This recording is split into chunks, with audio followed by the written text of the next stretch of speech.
Good afternoon, I'm Bottary, and this is live coverage of the funeral mass for fallen Worcester firefighter Lieutenant Jason Menard. He was killed while saving others from a fire on Stockholm Street last Wednesday. The funeral mass is being held at St. John's Catholic Church in Worcester. These are live images right now that we're going to go to.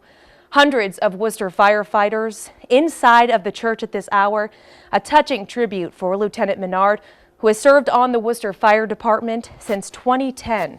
He was assigned to Ladder 5 at the McEwen Road Fire Station in the city. Lieutenant Menard and his crew were the first to arrive on scene of the fire on Stockholm Street last Wednesday. He's credited with saving 2 firefighters. He's receiving a hero send-off today.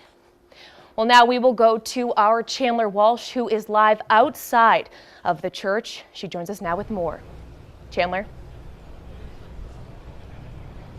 Anna, we're still waiting on the motorcade and the vehicle procession, as well as the Worcester Fire procession.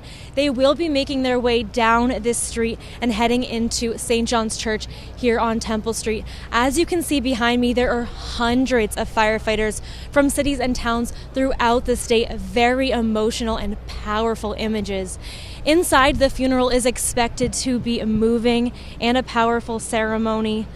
Thousands are expected to attend today. Those close to Lieutenant Menard say he is a hero for the firefighter and the family man he was. He leaves his wife Tina and 3 children. Lieutenant Menard was on the department for 9 years and promoted to lieutenant in 2018. Mutual aid is covering for Worcester Fire so that the department can be here for the funeral. Again, the Worcester Fire Department preparing for a final send-off and emotional tribute to their fallen brother and hero, Lieutenant Menard. At St. John's Church, Chandler Walsh, Worcester News Tonight. Thousands of firefighters from across the country, as well as community members, came out to pay their respects to Worcester firefighter Lieutenant Jason Menard during calling hours Sunday at Mercadante Funeral Home. The firefighters each wore a handmade red ribbon on their lapel to honor their fallen brother. And sadly, the Worcester Fire Department has been here before. This is the second line of duty death Chief Michael Lavoie has dealt with since taking the department's top spot. For Lavoie, the most difficult part is the emotional scars and mental health issues the department members have to face. The department battled a multi-alarm fire in the city just hours after announcing the death of Lieutenant Menard. I also want to thank the men and women of the Worcester Fire Department who come to work every single day and do their job with heavy hearts and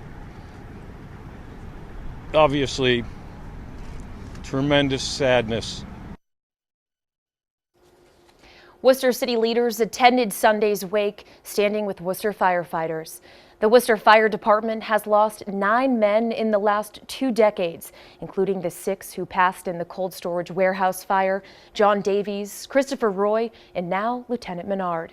City Manager Edward Augustus says he's proud of how the department gets to work in the midst of tragedy.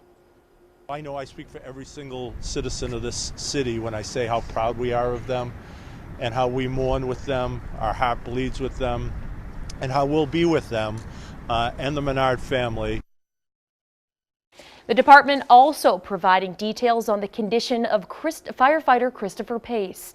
Worcester Fire says Pace is still in the hospital, but in stable condition.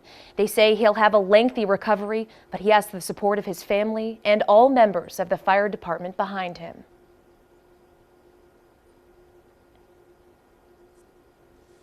I'd also like to thank UMass Medical Center for the incredible care that they provided our firefighters just after the fire, but also to Chris Pace. He is receiving the best medical care possible. Lieutenant Menard saved Pace's life by pushing him out a 3rd-floor window while battling the Stockholm Street fire. And a moving sight at Worcester Regional Airport over the weekend. JetBlue landed their Blue Bravest aircraft at the Worcester Airport on Saturday.